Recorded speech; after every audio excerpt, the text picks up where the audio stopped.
नमः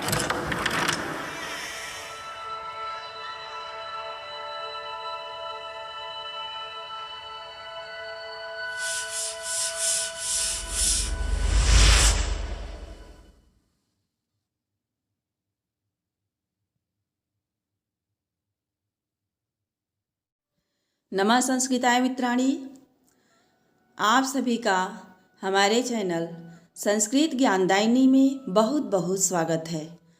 मित्रों, आज हम इस वीडियो में महाकवि कालिदास द्वारा विरचित मेघदूतम के 16 से लेकर के 20 तक के श्लोकों का अध्ययन करेंगे। चलिए देखा जाए।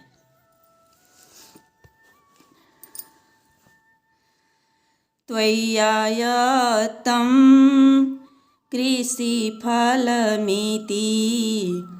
भ्रूविलाशानभिज्ञैः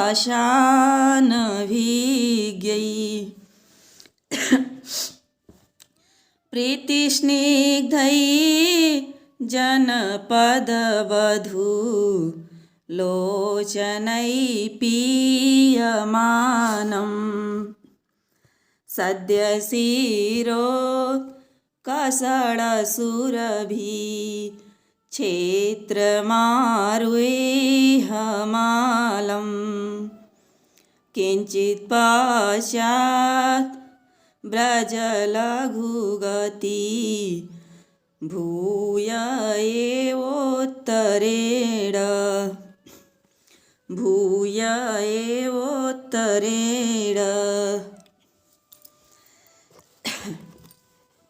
तो इस श्लोक में यक्ष मेघ से कहता है कि हे मेघ, जब तुम आकाश मार्ग में जाओगे तो भौहों के हाव भाव और विलास से अनभिज्ञ जनपद वधुएं तुम्हें प्रेम भरी निगाहों से देखेंगी। तो त्वयायत्तम कृषि फलमिति, त्वयायत्तम मने तुम्हारे अधीन है, कृषि फलमिति मने कृषि का फल, कृषि का फल तुम्हारे अधीन है। इति ऐसा विचार करके भ्रू विलासानभिज्ञैः मने भौहों के हाव भाव विलास से अनभिज्ञ जनपद बधू लोचनैः मने जनपद बधुओं के लोचनों के द्वारा, नेत्रों के द्वारा प्रीति स्निग्धैः पीयमानः प्रेम भरी निगाहों से पीयमानः देखे जाओगे। सद्यः शिरोत्कषणं शूरभि क्षेत्रम मारुह्यमालम, आरुह्यमालम मने माल प्रदेश में, माल क्षेत्र आरुह्य माल प्रदेश में बादल घिर करके सद्यः शिरोत्कषणम मने शीघ्र ही जूती हुई, मतलब कि माल प्रदेश शीघ्र ही जोता गया है। तो उसके लिए यहाँ आया है सद्यः शिरोत्कषणम मने शीघ्र ही जूते हुए माल क्षेत्र में घिर करके मने बरस देना, और सुरभि मने सुगंधी पैदा कर देना। फिर किंचित पश्चात ब्रज मने कुछ पश्चिम की ओर जाना, पश्चात ब्रज यानी पश्चिम की ओर जाना। लघु गति भूयः एवोत्तरेण फिर हल्की गति मने कि शीघ्र गति से, लघु गति का मतलब यहाँ पानी बरस चुका है इसलिए मेघ हल्का हो चुका है। तो लघु गति भूयः मने लघु गति से उत्तरेण मने उत्तर दिशा की ओर जाना। तो यक्ष मेघ से कहता है कि हे मेघ, त्वया तम कृषि फलम मने तुम्हारे ही अधीन खेती का फल है। इति ऐसा विचार करके भ्रू विलासानभिज्ञैः मने भौहों के हाव भाव विलास इत्यादि से अनभिज्ञ जनपद वधुओं के नेत्रों द्वारा प्रीति स्निग्धैः पीयमानः मने प्रेम भरी निगाहों से देखे जाओगे। मालम क्षेत्र आरुह्य माल क्षेत्र में घिर करके वर्षा कर देना, जिससे सद्यः शिरोत्कषणम सुरभिम मने शीघ्र ही जोते गए माल प्रदेश में सुगंधी पैदा हो जाए। तो हल से जोते गए माल प्रदेश में क्या हो जाए? सुरभि माने सुगंधी पैदा हो जाए। अकिंचित पश्चात ब्रज माने कुछ पश्चिम की ओर जा कर के बरस देना, यानी कहने का मतलब है कि पूरे माल प्रदेश में वर्षा करना। फिर लघु गति भूयः एव उत्तरेण माने हल्की गति वाले हो करके उत्तर दिशा की ओर शीघ्रता से आगे बढ़ना। तो खेती का फल तुम्हारे ही अधीन है, ऐसा विचार करके हाव भाव विलास इत्यादि से अनभिज्ञ भावों के हाव भाव विलास इत्यादि से अनभिज्ञ जनपद वधू के नेत्रों द्वारा प्रीति स्निग्ध माने प्रेम भरी निगाहों से देखे जाओगे और माल प्रदेश में घिर करके शीघ्र ही जोते गए माल प्रदेश को अपनी वर्षा द्वारा सुगंधित कर देना। और फिर किंचित पश्चात व्रज कुछ पश्चिम दिशा की ओर जाना, माने पूरे माल प्रदेश में वर्षा करके लघु गति भूयः माने हल्की गति वाले हे मेघ उत्तर दिशा की ओर जाना। तो इसमें देखिए आयत्तम, आयम अक्त प्रत्यय है। आयत्तम माने अधीन या बस में होना। प्रीति स्निग्धैः प्रीत्या स्निग्धैः तृतीया तत्पुरुष समास। जनपद वधू लोचनैः में तृतीय षष्ठी तत्पुरुष समास है, माने जनपद के वधुओं के द्वारा, तो इसमें षष्ठी तत्पुरुष समास है। और पीयमानः में सानस प्रत्यय है। आगे देखिए त्वामाशार प्रशमितवनो प्लवं साधु मूर्ध्ना वच्यत्यध्व श्रमपरिगतं सानुमानाम्रकूटः न क्षुद्रोऽपि प्रथमस्वीकृतापेक्षया संश्रयाय प्राप्ते मित्रे भवति विमुख किं पुनस्तथोच्चै प्राप्ते मित्रे भवति विमुखः किं पुनस्तथोच्चैः। तो इसमें यक्ष मेघ से कहता है कि हे मेघ, जब तुम मार्ग में थके हुए पहुँचोगे तो आम्रकूट पर्वत तुम्हें धारण करेगा। तो क्यों धारण करेगा इसके बारे में बतलाया गया है, चलिए देखा जाए।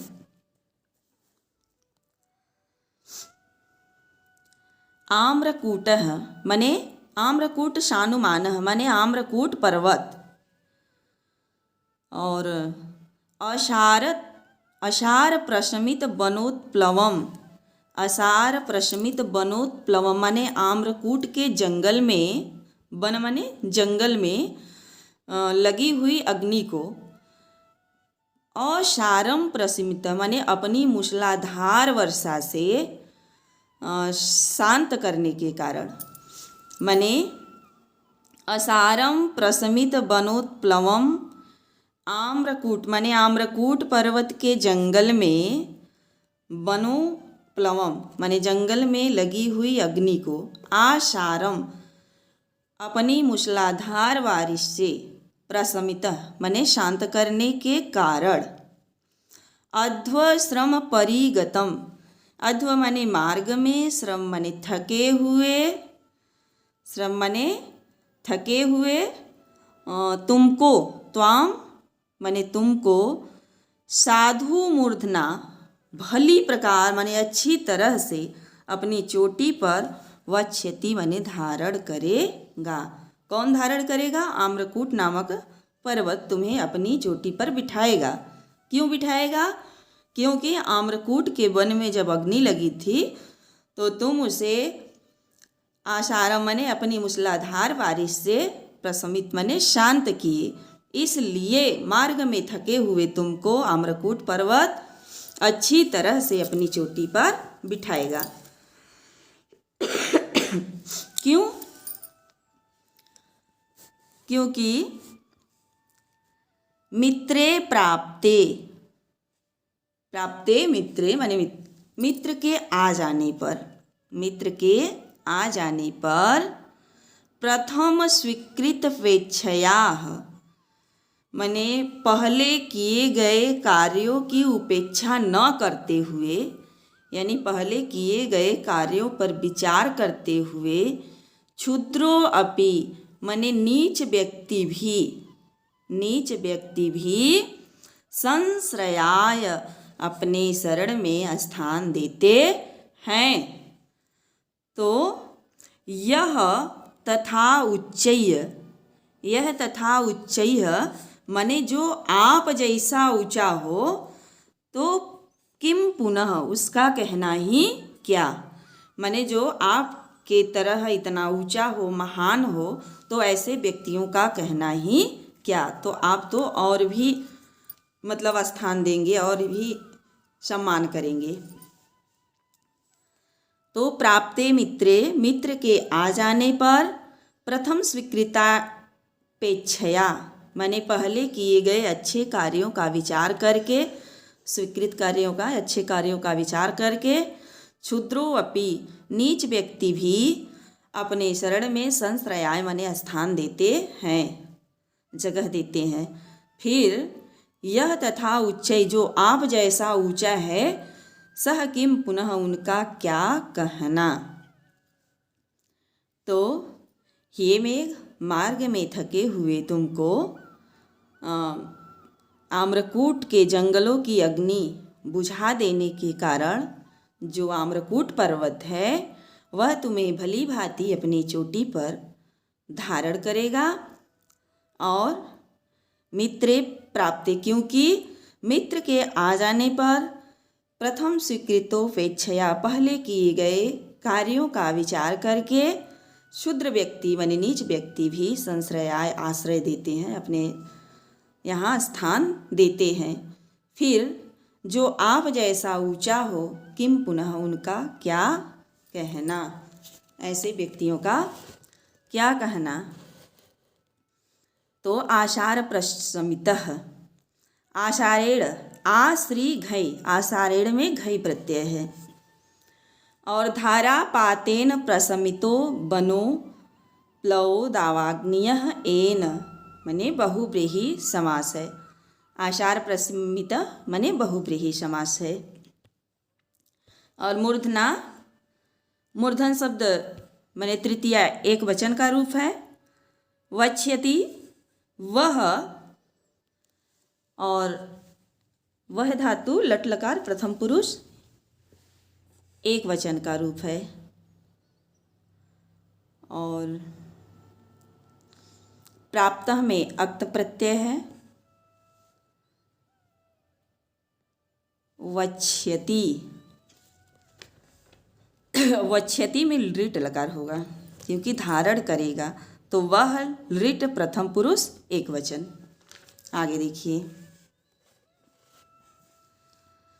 छन्नोपान्तः परिणत फल द्योतिभिः काननाम्रैः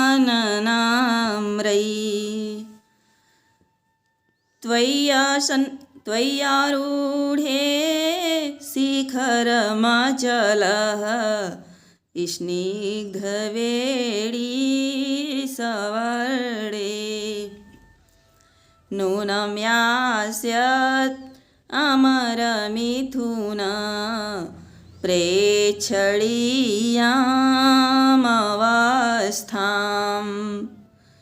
मध्ये श्याम अस्तन इव भुवः शेषविस्तार पाण्डुवः।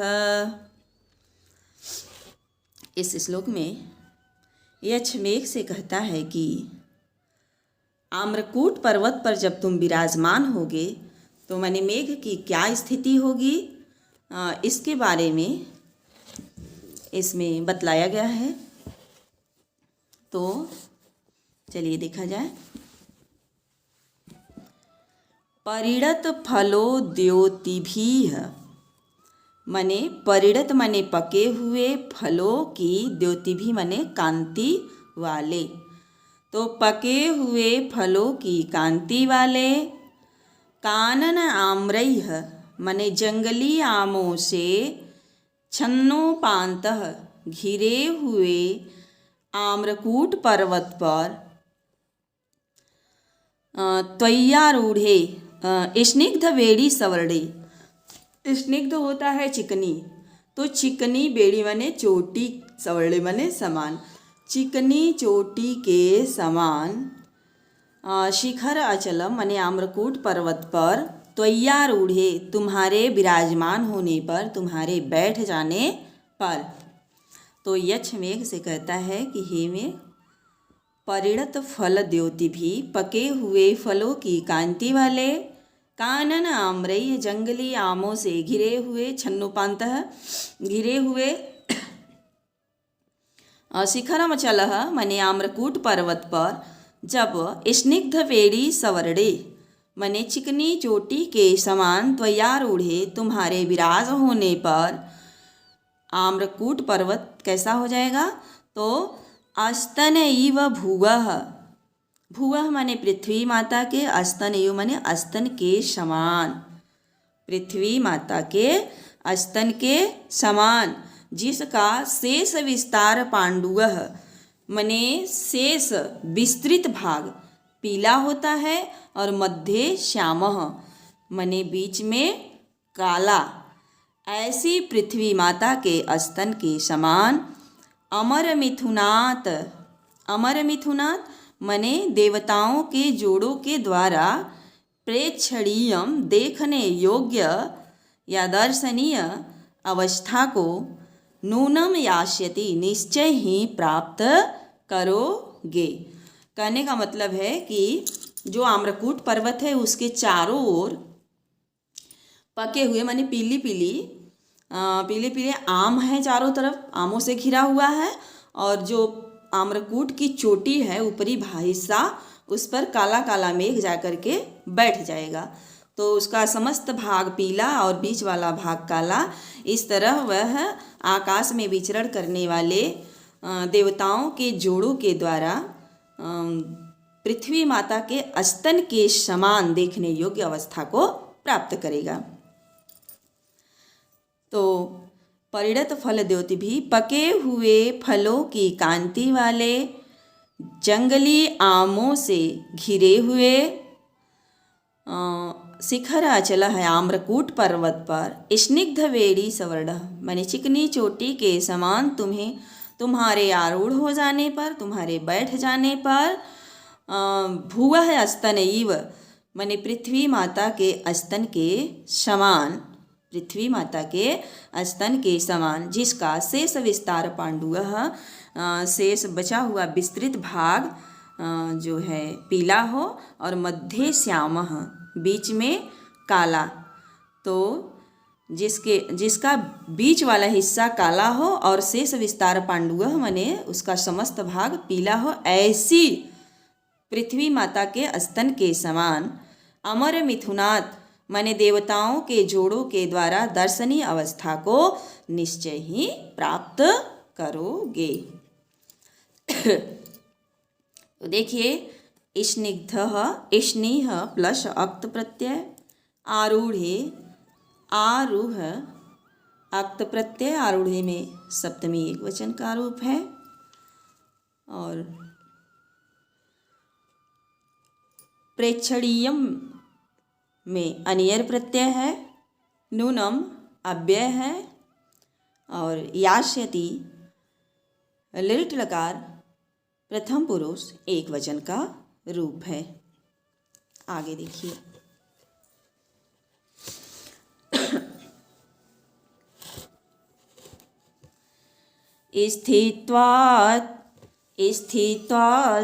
स्थित्वास्मिन् बनचर बधू भुक्त कुञ्जे मुहूर्तं स्थित्वा तस्मिन् बनचर बधू भुक्त कुञ्जे मुहूर्तं तो यत्सर्गं द्रुततरगति तत्परं वर्मतीर्णः रेवां द्रक्ष्यस् उपलविषमे विन्ध्यपादे विशीर्णा भक्तिश्छेदैरिव विरचितां भूतिमङ्गे गजस्य भक्तिच्छेदैरिव विरचितां भूतिमङ्गे गजस्य।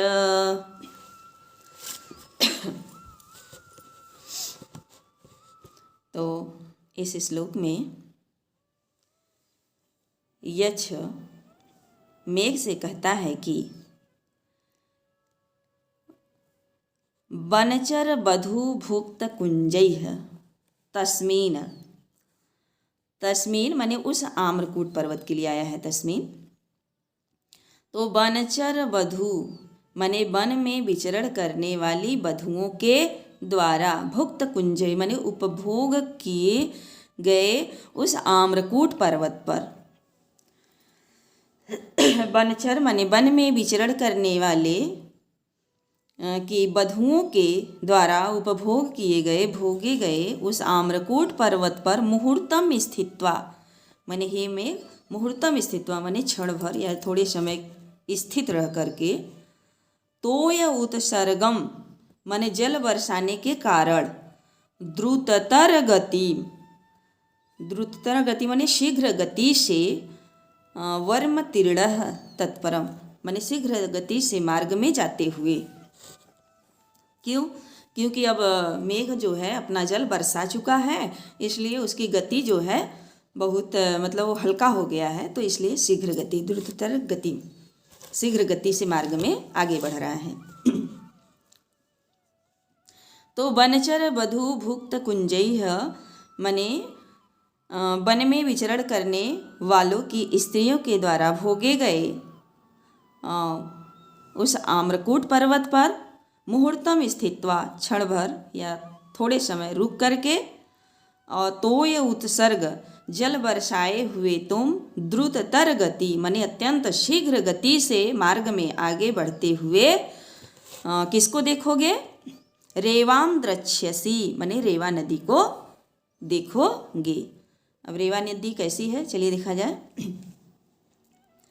तो भूतिम अंगे गजस्य, भूतिम अंगे गजस्य, गजस्य माने हाथी के, अंगे माने शरीर पर, विरचिताम भूतिम विरचिताम माने चित्रकारों के द्वारा बनाई गई, भक्ति छेदैः माने चित्रकारी से, चित्रकारी की रेखाओं के समान, चित्र भक्ति छेदैः इव माने चित्रकारी के समान। तो हाथी के अंग में चित्रित की गई या बनाई गई सुंदर चित्रकारी के समान विंध्यापादेह माने विंध्याचल की तलहटी में। तो कैसी तलहटी है? उपल विषमे, उबड़ खाबड़ माने कि ऊंचे नीचे पत्थर हैं, इसलिए उपल विषमे माने उबड़ खाबड़ विंध्याचल की तलहटी में विशीर्णाः फैली हुई रेवाम द्रक्ष्यसि रेवा नदी को देखोगे। देखिए यहाँ जो विंध्याचल पर्वत है उसकी तुलना हाथी से की गई है कि विंध्याचल पहाड़ी बिल्कुल काली मतलब है, और जो हाथी है वह भी क्या है? काला। इसलिए और जो उसके मस्तक पर सफ़ेद सफ़ेद चित्रकारी की जाती है, कभी कभी विवाह शादी में आप देखते हैं हाथियों को सजा करके मतलब द्वार पर ले जाया जाता है, तो उस समय सुंदर चित्रकारी उनके ऊपर की जाती है। वैसे उस चित्रकारी की तुलना जो है रेवा नदी से की गई है, क्योंकि रेवा नदी सफ़ेद है, रेवा नदी का जल सफ़ेद है। तो यहाँ उपमा की सुंदर छटा दिखाई दे रही उपमा अलंकार की। तो चलिए फिर से देखा जाए। बनचर वधू, वन में विचरण करने वाले, वन में विचरण करने वालों की स्त्रियों के द्वारा भोगे गए उस आम्रकूट पर्वत पर मुहूर्तम स्थित्वा, थोड़ा समय रुक करके, तो ये उत्सर्ग मने जल बरसाए हुए हे मेघ द्रुततर गति मने शीघ्र गति से मार्ग में आगे बढ़ोगे। और जब मार्ग में जाओगे तो गजस्य अंगे मने हाथी के शरीर पर विरचिताम बनाई गई, चित्रकारों के द्वारा बनाई गई भक्ति छेदय मने सुंदर चित्रों से चित्रित, सुंदर चित्रों से चित्रित रेवा नदी को विंध्यापादेह उपल विस्मय मने विंध्याचल की ऊंची नीची तलहटी में विसीड़ा फैली हुई रेवा नदी को देखोगे।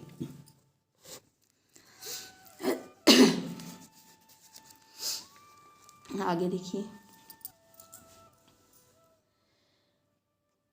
तस्यास्तिक्तै वनगजमदै वासितं वान्तवृष्टि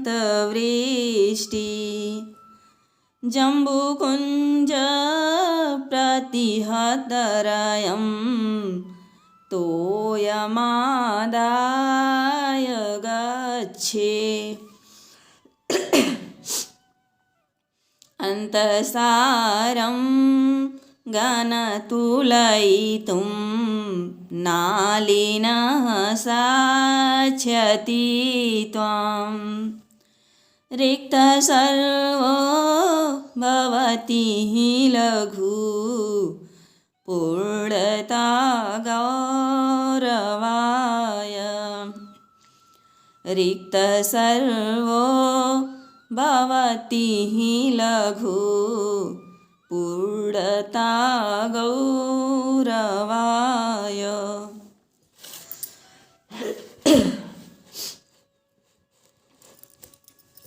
इस श्लोक में यक्षमेघ से कहता है कि मार्ग में तुम्हें रेवा नदी मिलेगी, और जो तुम्हारे मार्ग की पहली नदी होगी, रेवा को नर्मदा के नाम से भी जाना जाता है, और उसके जल को ग्रहण करके तुम भारी हो जाना, इसके बारे में बतलाया गया है।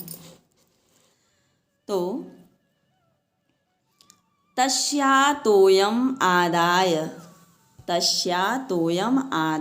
गच्छे माने यक्षमेघ से कहता है कि हे मेघ, तस्या माने उस नर्मदा नदी के जल को, तोय माने जल को, आदाय ले करके, गच्छे माने आगे बढ़ना। तो उस जल की क्या विशेषता है, चलिए विशेष से विशेषण जोड़ा जाए। तो वन गज मदैह वासितम, तिक्तैः वन गज मदैह वासितम। वन गज माने जंगली हाथियों के, मदैह माने मदों के द्वारा, तिक्तैः तीखी, वासितम सुगंध वाला। वह जल कैसा है, जंगली हाथियों के मद जल से तीखी सुगंध वाला। और कुंज प्रतिहतरयम, जम्बू कुंज प्रतिहतरयम माने जामुन के कुंजों से रोके गए, रयह माने बेग वाले, बेग वाले उस नर्मदा नदी के जल को ले करके आगे बढ़ना। तो वांत वृष्टियः, वांत वृष्टियः माने जल बरसाए हुए तुम उस नर्मदा नदी के वन गज मदैह वासितम, जंगली हाथियों के मदों से तीखी सुगंध वाले, और जामुन के कुंजों से रोके गए बेग वाले उस नर्मदा नदी के जल को, तोयम आदाय माने जल को ले करके, गच्छे आगे बढ़ना। तो यहाँ से क्वेश्चन पूछता है कि मेघ के मार्ग में सर्वप्रथम कौन सी नदी पड़ती है, तो रेवा या नर्मदा। नर्मदा। तो वान्तवृष्टियः जल वर्षाए हुए मेघ